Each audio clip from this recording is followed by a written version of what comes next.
Now full script, MD copy. Episode 15.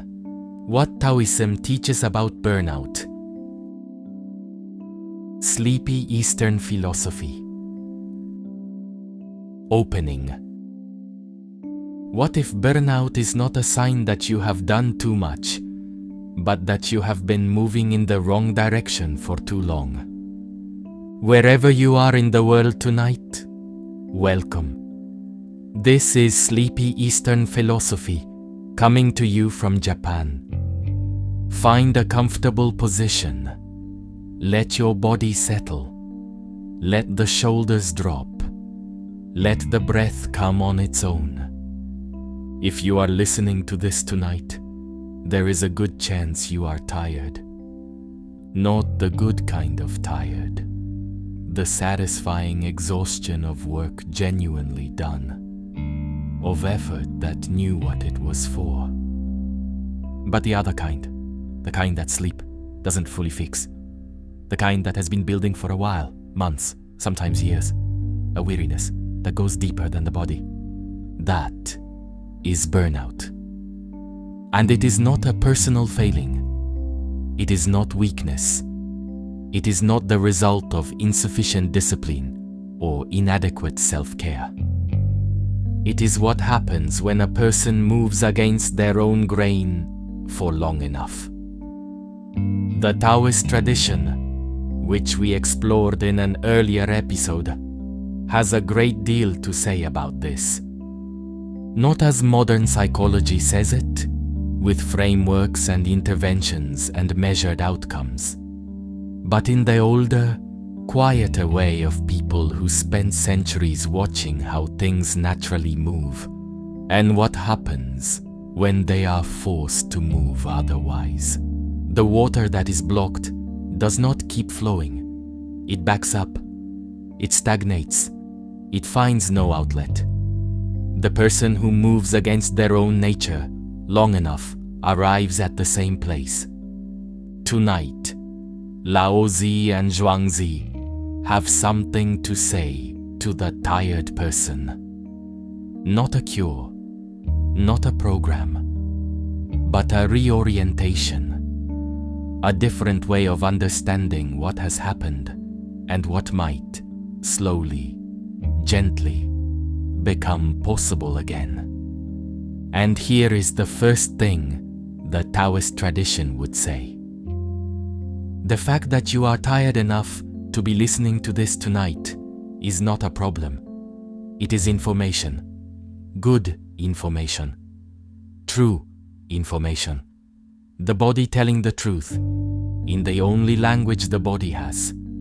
So before anything else, before the philosophy, before the concepts, before the ancient words of people who understood this, just let yourself be tired. Not as a diagnosis, not as a failure, as simply what is true right now, in this body, in this bed, in this moment.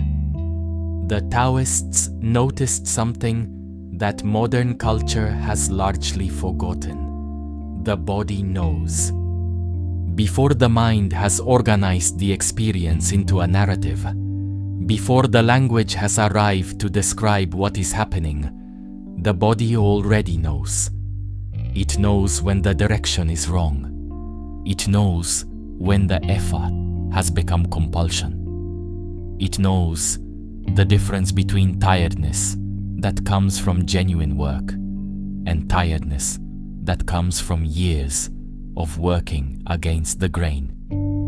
The burnout in the body is not a malfunction. It is the body insisting, in the only way it can, that something needs to change. Taoism asks us to listen to that insistence, not to fix it immediately, not to override it with a recovery plan, but simply to hear it, to let the truth of the body's condition be acknowledged before anything else happens. And then, once it is heard, once the tired body has been told that yes, I know, I hear you, and tonight I am going to let you rest. Something shifts. Not much, not dramatically, but something. The permission landing, the body beginning to believe it. That is the beginning. Let us begin. Block 1. What burnout actually is. The World Health Organization recognized burnout as an occupational phenomenon in 2019. It defined it by 3 dimensions: feelings of energy depletion or exhaustion, increased mental distance from one's job, and reduced professional efficacy. But this clinical definition, while useful, misses something important. Burnout, as most people who have experienced it know, is not simply a work problem. It is a whole life problem. It seeps into the hours after work. It flavors the weekends. It makes rest feel impossible. Not because the body cannot rest, but because the mind has forgotten what resting is for. The people most vulnerable to burnout are not typically the lazy or the indifferent. They are the people who cared most, who gave the most of themselves, who said yes when the work required it, and yes again when it required more, and then yes again until the yes had no substance behind it anymore. This is the paradox at the heart of burnout. It tends to happen to people who are, in some fundamental sense, doing the right things, working hard, caring deeply, trying to make something matter. The problem is not the caring. The problem is the direction, or, more precisely, the absence of direction. The sense of moving forward without knowing why, of effort that has become disconnected from whatever made it meaningful in the first place. The Taoist tradition would recognize this immediately. It would say, this is what happens when action is driven by compulsion rather than by the natural potency of a person aligned with their own nature. When you act from the action sustains itself. When you act from compulsion, from fear, from obligation, from the accumulating momentum of a self that cannot stop, the action depletes you. And the depletion is not simply about volume. You can do a great deal and not burn out if what you are doing is genuinely aligned with what you are for.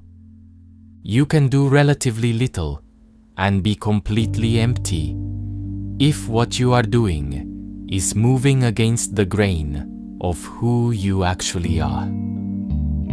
The exhaustion is not the distance traveled, it is the friction. Block 2. Laozi's diagnosis. Laozi did not use the word burnout. He did not have a word for it. But the phenomenon he was describing in the Tao Te Ching, the exhaustion of the person who forces, who strives beyond what the situation calls for, who cannot stop adding effort, is recognizably the same. Chapter 9 of the Tao Te Ching reads, "Hold it and it will break. Sharpen it and it will not last long.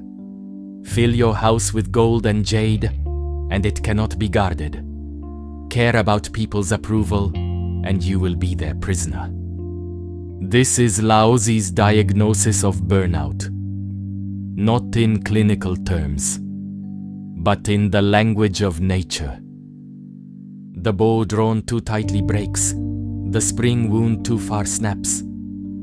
The person who cannot release, who holds on, who pushes, who keeps adding effort past the point where the effort is useful, that person does not arrive at mastery.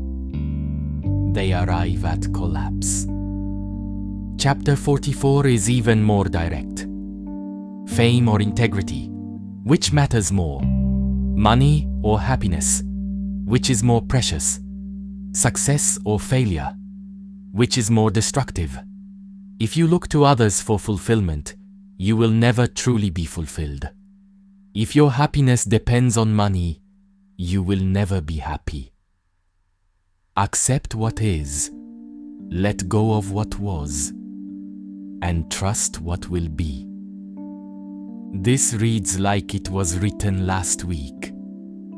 The person burned out by the pursuit of recognition has traded integrity for approval, and Laozi says, the trading is the problem, not the work, the trading.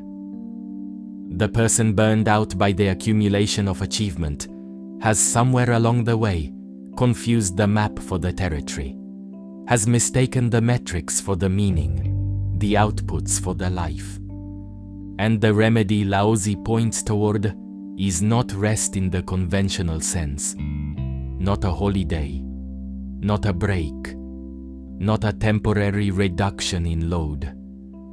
It is a reorientation, a return to the question of what the effort is actually for, a willingness to let the answer be smaller and more honest than the ambition that drove the burnout in the first place. Block 3: Wu Wei and the exhaustion of forcing. We have spent time with Wu Wei in earlier episodes, the Taoist principle of effortless action, of moving with the grain of things rather than against it. Tonight, I want to look at it specifically through the lens of burnout. Because the person in burnout is, almost by definition, a person who has been practicing wei, forced action, for a very long time. Not necessarily in a dramatic way, not necessarily doing anything obviously wrong, but in the accumulation of small forcings, saying yes, when the honest answer is not yet, or maybe, or I am not sure this is mine to do. Staying in the role that used to fit, but has gradually become someone else's shape. Performing enthusiasm for work that no longer deserves it. Treating the exhaustion as a problem to overcome, rather than as information about direction. Each of these is a small act of wei, a small movement against the grain of one's own nature. Each alone is manageable. Accumulated over months and years, they produce the characteristic flatness of burnout. The sense of having run a long way in a direction you never quite chose. Wu Wei is not the absence of effort. It is the quality of effort that comes from genuine alignment, from doing what is actually yours to do in the way that actually fits who you are, at the pace that the situation actually calls for. The master carpenter in the Tao Te Ching works all day without tiring because his effort is aligned with the wood. He is not fighting the grain, he is following it. The person in burnout has been fighting the grain, not always because they chose to, often because the grain of their true nature was never given the space to be discovered, because the pace of demand never allowed the quieter voice of De to be heard. Wu Wei is not the cure for burnout, but it is the direction of the cure. The very slow, very patient return to the question, what is actually mine? What effort arises naturally from who I am? And what effort have I been adding simply because I didn't know how to stop? These questions cannot be answered tonight. They require the kind of quiet that burnout has been preventing. The stillness in which the quieter voice of genuine alignment can finally be heard. But the questions can be asked, and the asking is the beginning. Tomorrow, or next week, or in the months ahead, When some of the exhaustion has lifted and the mud has begun to settle, you will be able to hear the answers more clearly. For now, just notice. Where in your work, your life, your daily movement through the world, do you feel the grain of the wood? Where does the knife move without hacking? Where does the effort feel like alignment rather than depletion? Those places are your Wu Wei. They are still there, underneath the burnout. The burnout has covered them, but not destroyed them. And the path back to them begins not with effort, but with rest. Block 4. Zhuangzi's Cook and the Effortless Work. We have visited Zhuangzi's Cook before. The master who could butcher an ox with the sound of a gentle wind, whose knife never dulled because it always found the spaces between joints, never hacking through what could be followed instead. The cook is often read as a story about skill, but tonight, I want to read it as a story about energy. The ordinary cook hacks, and hacking is exhausting.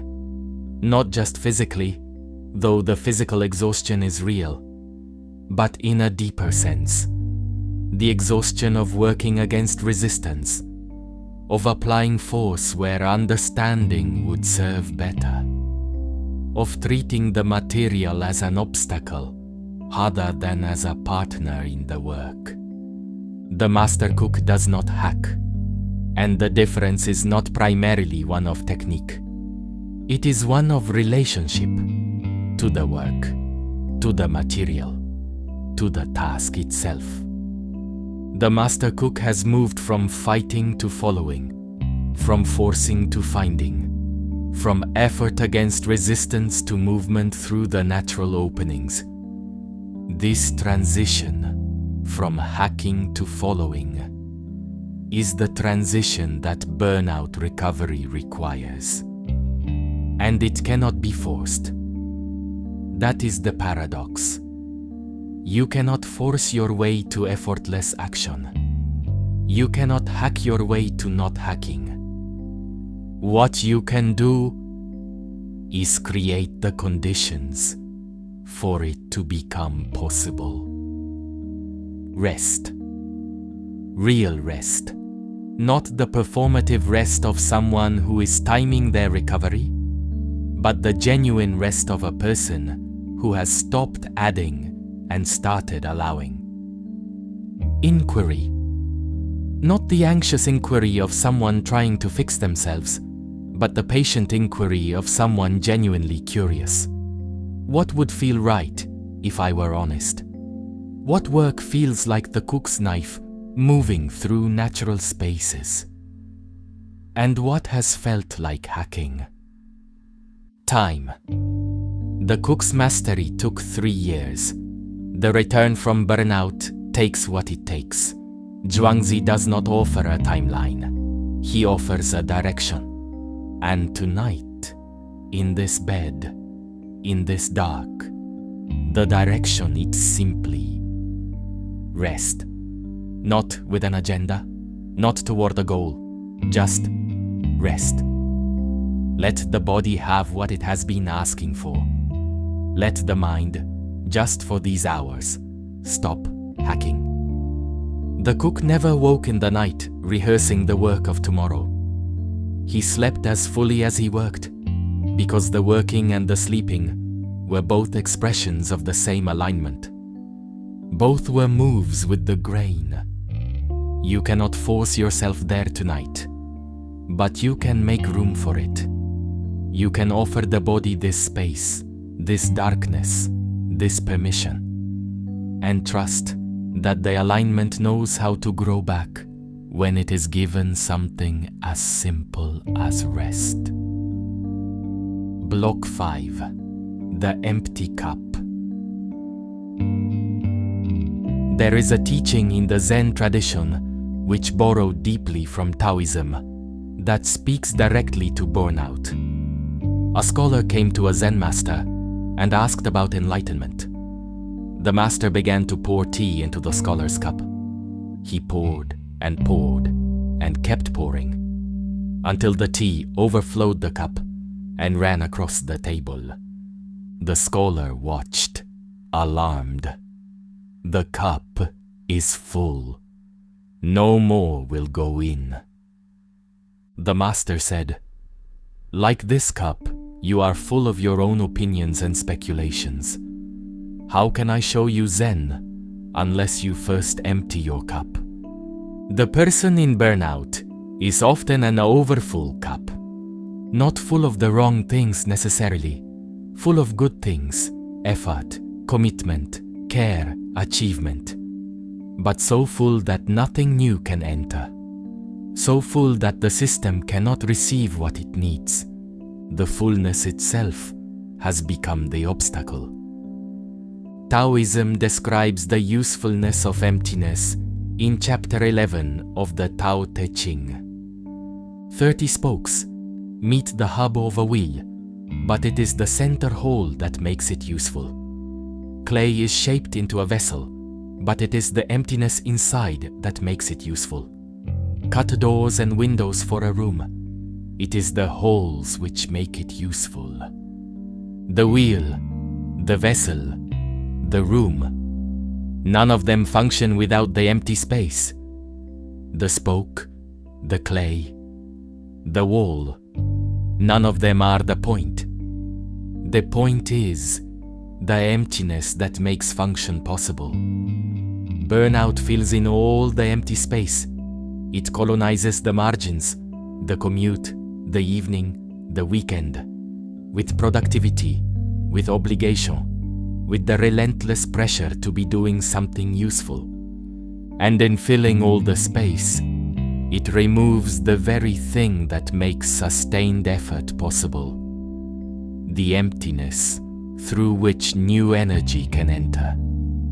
The recovery from burnout is, in part, the recovery of empty space, not as laziness, not as absence, but as the Taoist emptiness that is itself useful, the silence that gives the music meaning, the rest that gives the effort its power, the not doing that makes the doing sustainable. Tonight is one moment of that emptiness, not the solution, not the cure, but one breath of genuine space in a life that may have been too full for too long. And one breath of genuine space is not nothing. One breath of genuine emptiness, the kind the cup needs to receive, is the beginning of reception. The tired person who lies down tonight and simply allows the body to be heavy, allows the mind to stop producing, allows the night to be what it is. That person is creating the conditions for something to enter that could not enter before. Not as a technique, as the natural response of an emptied cup to what the world is always offering.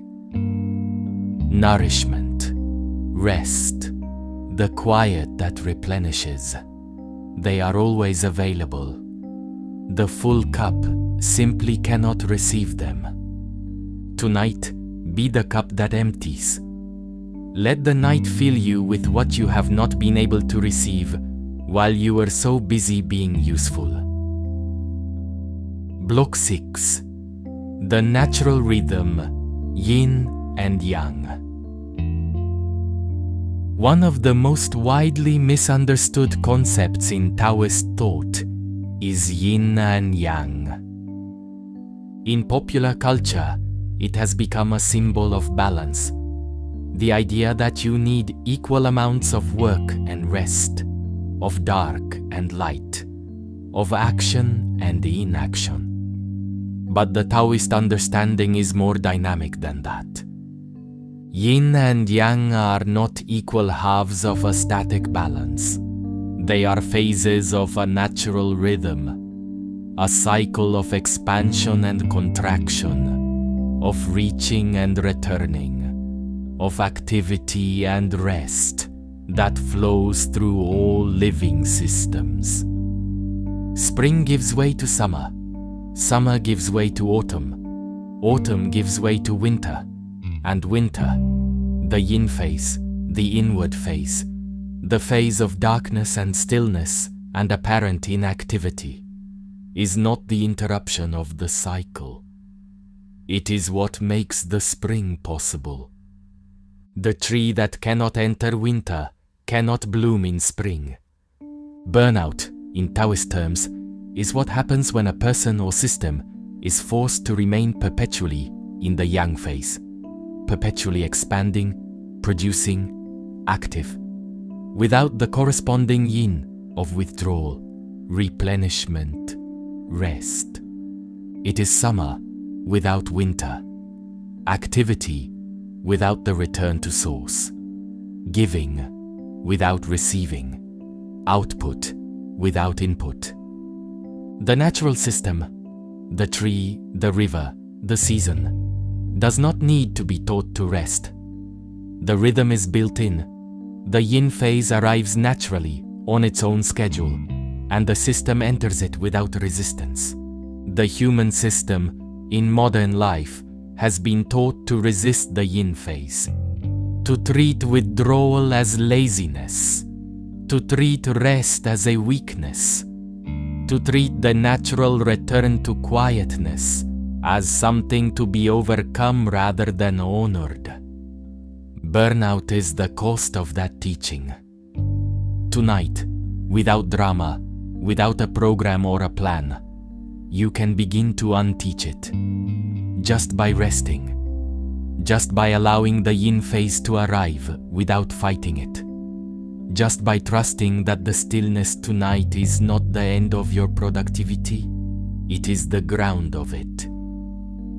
The Taoist symbol of yin and yang, the circle divided into dark and light, each containing a seed of the other, is not a prescription for 50-50 balance.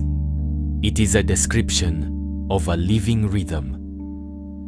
Some seasons call for more yang, more output, more expansion, more light. Other seasons call for more yin, more inward, more quiet, more dark. The wise person does not insist on balance. The wise person reads the season and responds to what it actually requires. Right now, the season is calling for yin. The body is saying so. The exhaustion is saying so. Even the fact of being here, in this dark, listening to this, is a kind of yin asserting itself. Let it. Block 7. Returning to the root. Fu. In the Tao Te Ching, Laozi uses a character that appears repeatedly in the context of natural cycles. Fu. Return. Return to the root. Returning. The 10,000 things arise and fall, but the root remains. Returning to the root is called stillness. Stillness is called returning to one's destiny. The image is of a plant, its leaves and branches reaching outward into the world, growing, flowering, producing, and then, at the end of the season, returning. The energy withdrawing back into the root, into the ground, into the source, not as death, as preparation. The root is where the energy is stored. The root is what makes the next season of growth possible. The plant that cannot return to the root, that tries to maintain its flowering through the winter, does not survive. Fu, return, is the name for the movement that the burned out person most needs to make. Not forward, not upward, not toward greater productivity or a better system or a more optimized approach to managing the load, but back toward the root, back toward what was true before the accumulation began, back toward the quieter, less performed, less optimized version of yourself that existed before the world had so many opinions about what you should be producing. This is not a retreat, it is a return. And return, in the Taoist understanding, is not weakness. It is the movement that makes everything else possible. What is your root? Not metaphorically, practically. What are the conditions, the activities, the relationships, the qualities of experience in which you feel most like yourself, most alive, most genuine, least depleted?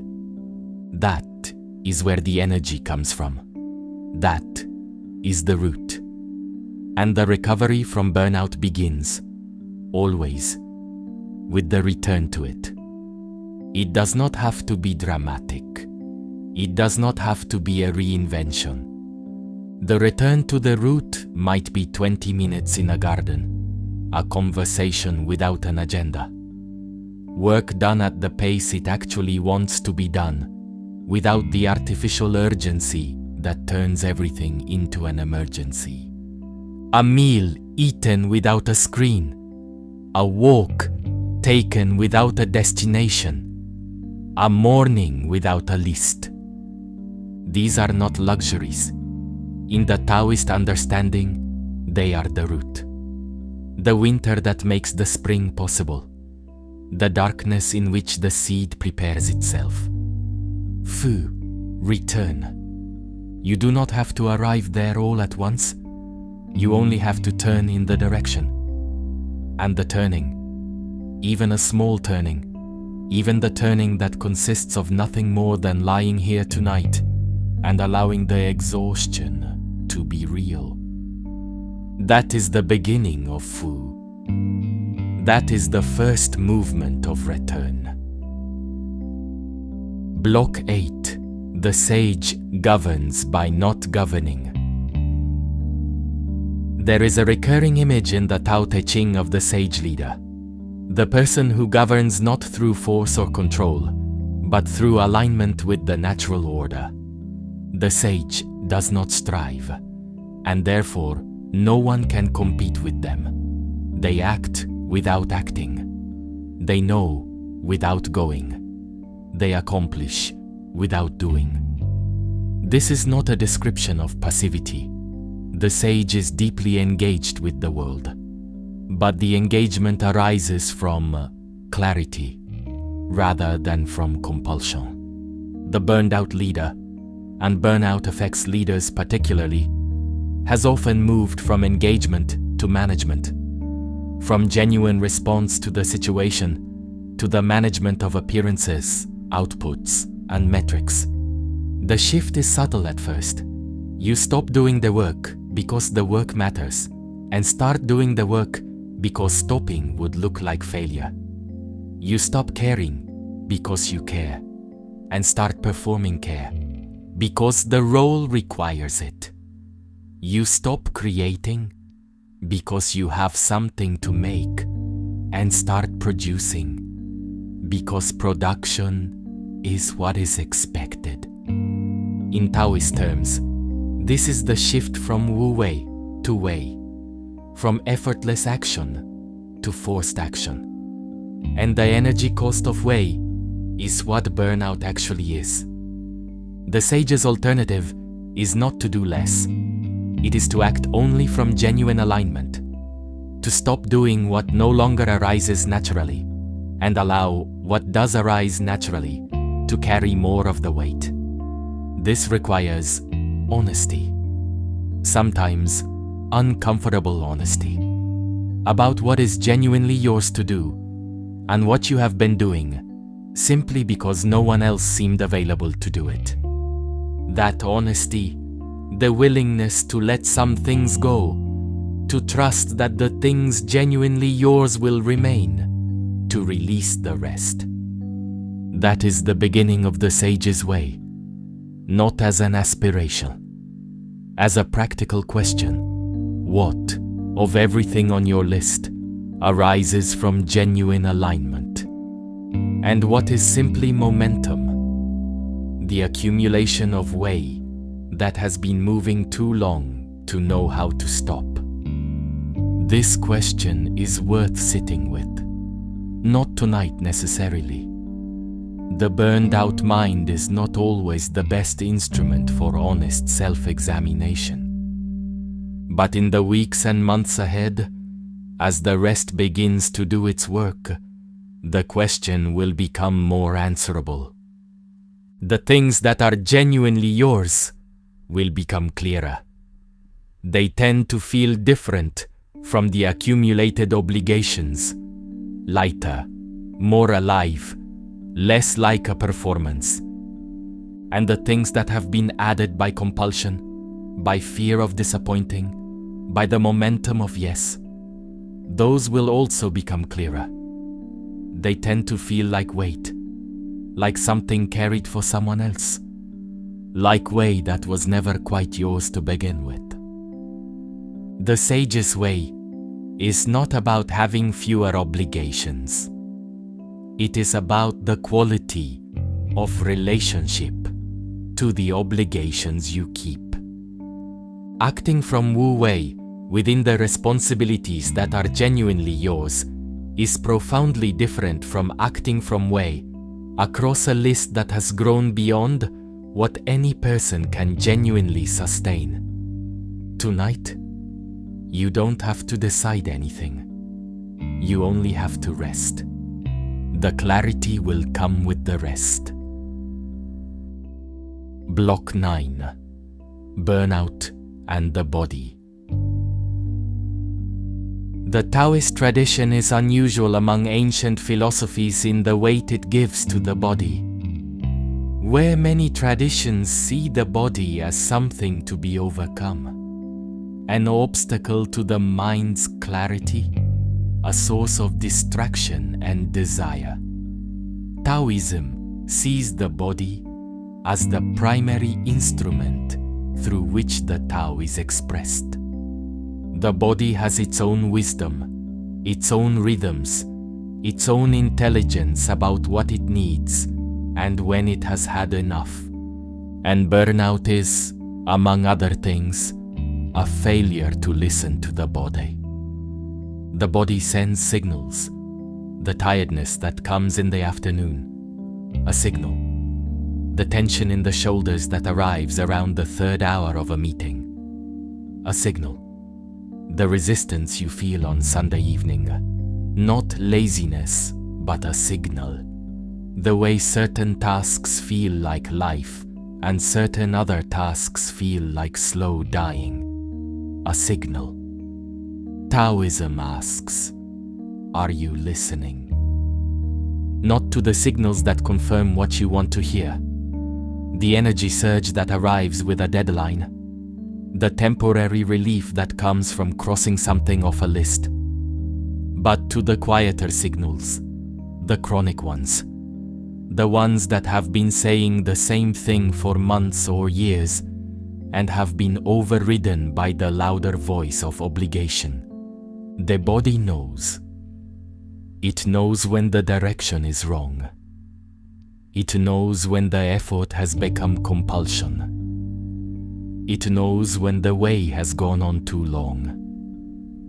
The recovery from burnout requires, among other things, the willingness to listen to these signals, not just acknowledge them, but actually act on them. Tonight, before you sleep, you can begin that listening. What is the body saying right now? Not what it should be saying, not what would be convenient for it to say. What is it actually saying? Let that be the first information. The body's wisdom is older than any plan. The Taoist concept of Shen, often translated as spirit or vitality, is closely connected to the health of the body. The Shen that animates genuine flowing action is nourished by rest, by natural rhythm, by the body moving at its own pace. When the body is chronically overridden, when the signals are ignored, when the natural rest cycle is disrupted by compulsion or obligation, or the simple inability to stop, the Shen diminishes. Not dramatically, gradually, the way a fire diminishes when it is given too little fuel, or when the air is insufficient. Burnout is, in part, a Shen problem. The vitality has been drawn down. The natural animating energy that makes work feel meaningful rather than mechanical, that makes connection feel genuine rather than performed, that makes rest feel like rest rather than like time waiting to be used. That energy is depleted. And Shen cannot be forced back. It returns in the conditions that nourish it. Sleep, genuine rest, natural rhythm, the quiet that allows something to replenish that only replenishes in quiet. Tonight is one of those conditions.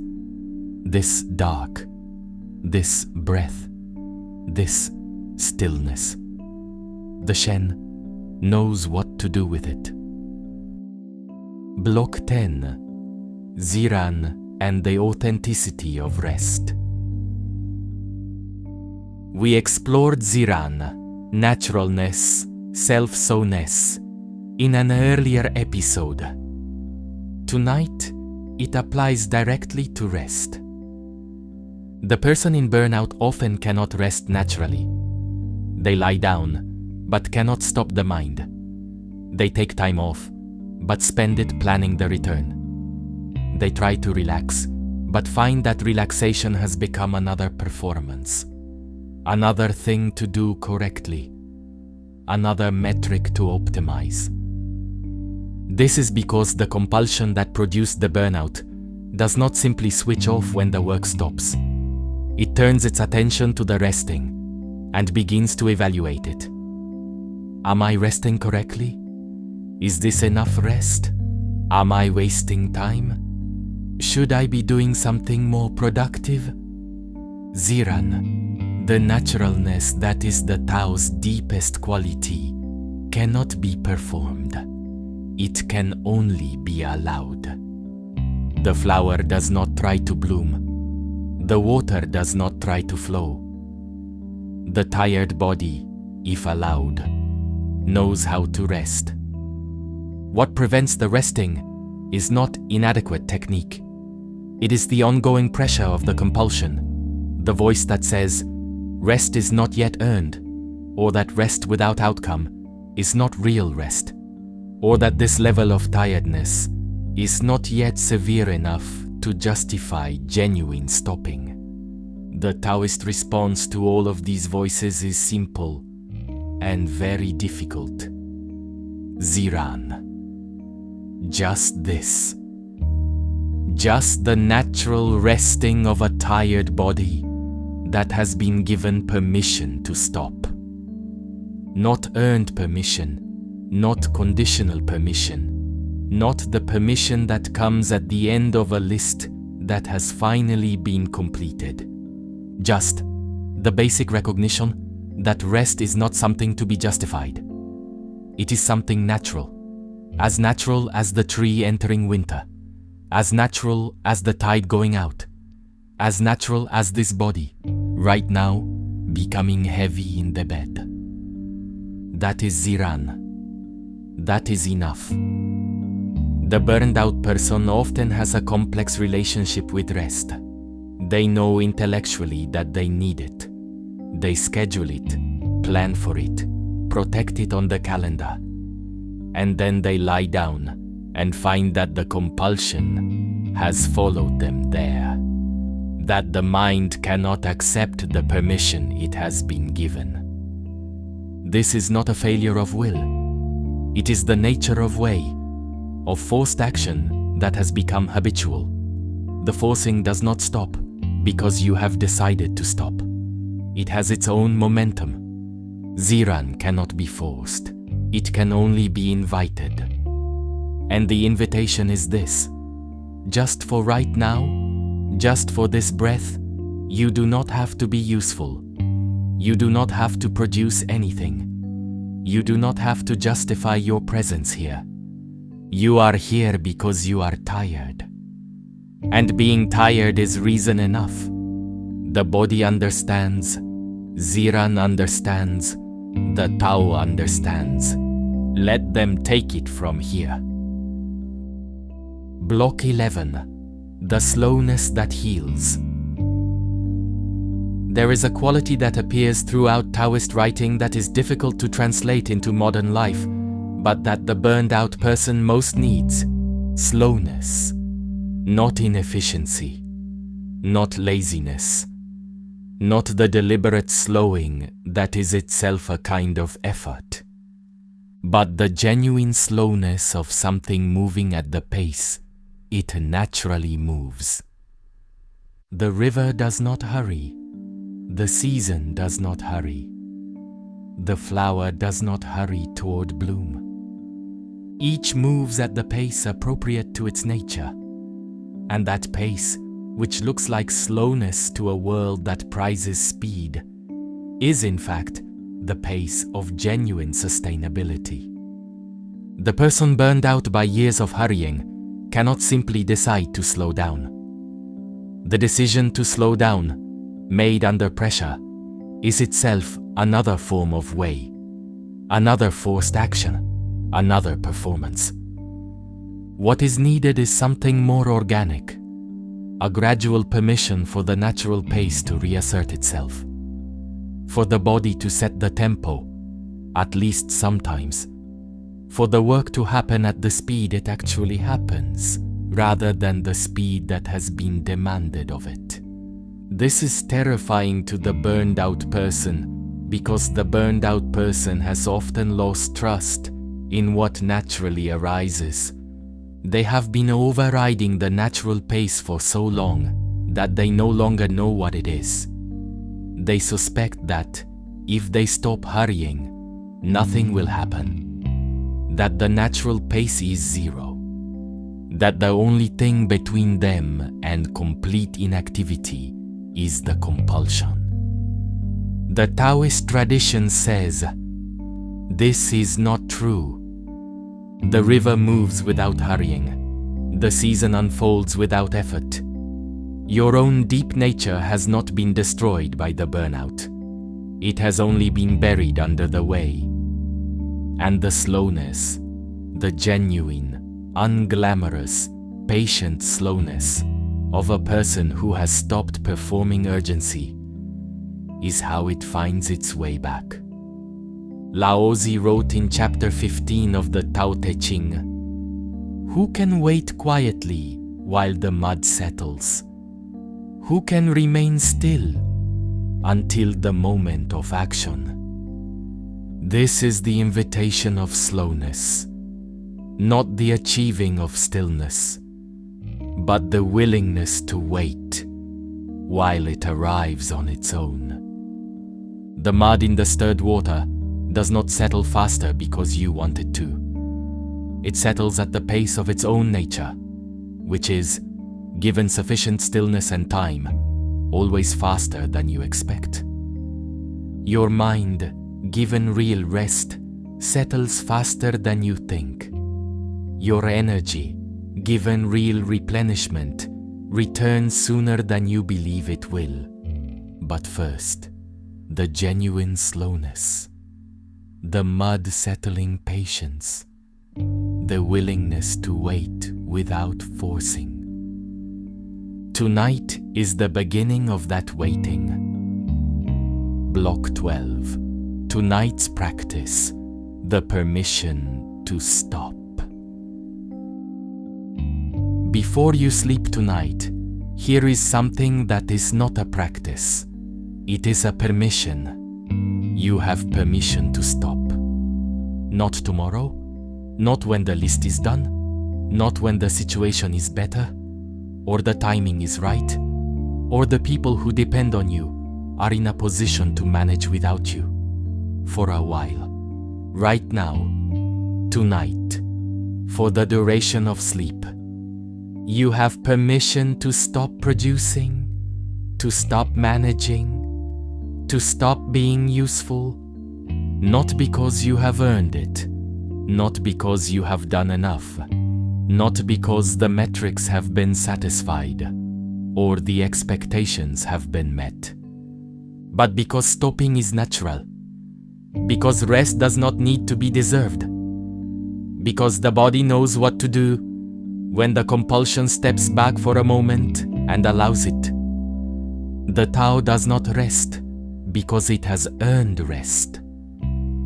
The season does not enter winter because it has accomplished sufficient summer. Rest is not the reward for effort. Rest is part of the rhythm, and the rhythm has been disrupted for a long time. Tonight, let it begin to reassert itself. Not with a plan, not with an intention about how tomorrow will be different, not with a resolution about boundaries or workloads or self-care. Just stop. Just let the body be heavy. Just let the breath happen on its own.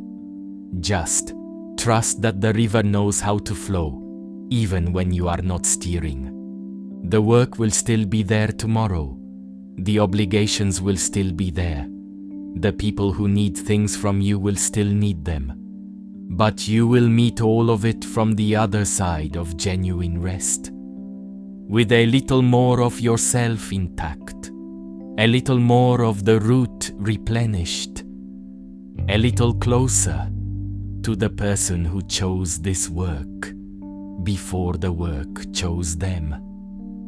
That person is still there, underneath the exhaustion, underneath the compulsion, underneath the accumulated weight of all the way. Resting tonight, already beginning to return. Block 13. Sleep well.